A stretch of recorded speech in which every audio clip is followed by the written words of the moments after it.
it's been hard because a lot of the students, because they haven't been informed, as I said, there's been a level of apathy, and some of them, are so uninformed they think that these changes might benefit them, but this is because they don't understand that that the cuts will mean that they will get shorter hours, smaller spaces to work in, and limited resources. So it's a question of education. So it's been a lot about trying to get the students involved as well at the moment to try and support this cause and to try and. It's also that it's very hard for us to find information. Apparently, there was a frequently asked questions page added to the RMIT website, which we had only just found out about just recently, and apparently it had been there for some time. So, I mean, much of the reason why students are apathetic is because it seems like far too daunting a task to go and find the information that you want.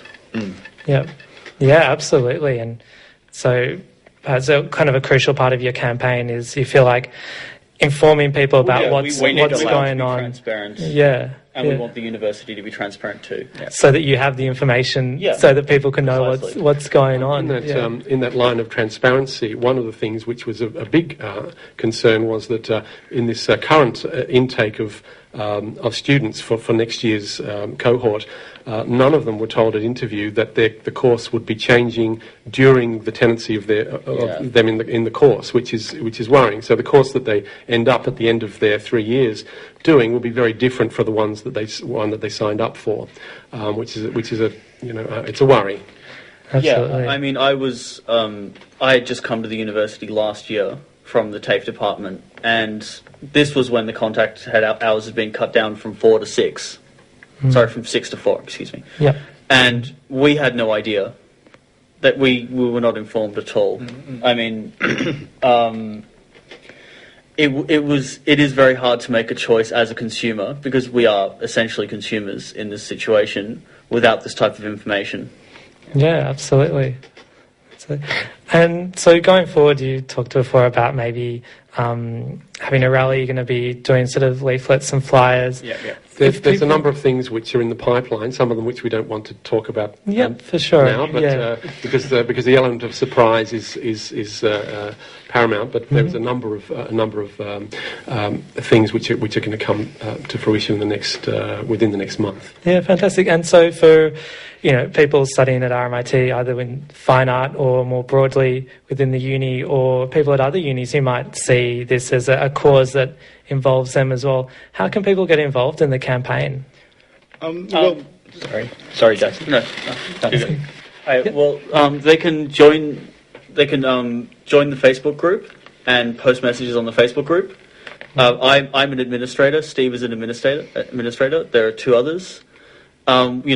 If people ask us questions or ask us for information, we're happy to respond, generally pretty quickly, because we use it quite a bit. And if your listeners could also spread the word about what's happening at RMIT, even if they're not art students or not even interested in art, they might be interested in the freedom of students to have the best quality education that they can possibly have.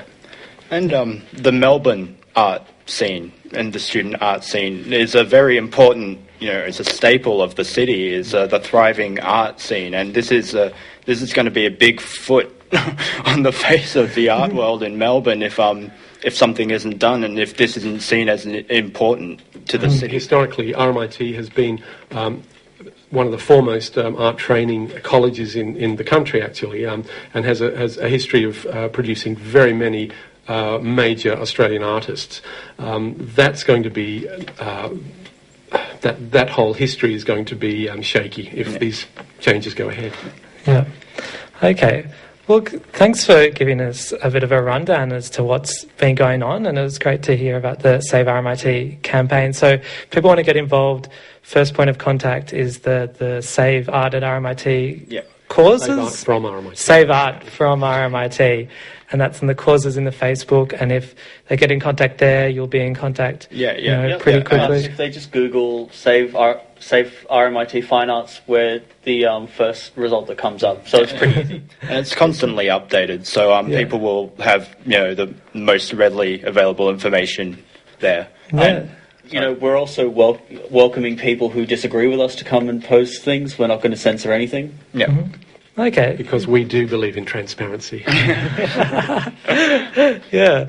Well, good luck with the campaign. I'd love to have you guys back to talk again, maybe when second semester is going on, and maybe if there's been some more developments. Yeah, that'd be great. Yeah, it'd be really awesome. And who knows, like you said, VCA was, there's a success there, and I think it's, there was a fantastic success for the VCA. And so I think there's always potential that this campaign could really work. All hope is not lost. Yeah. Well, good luck, guys. Thank you. Thanks For coming in. Thanks.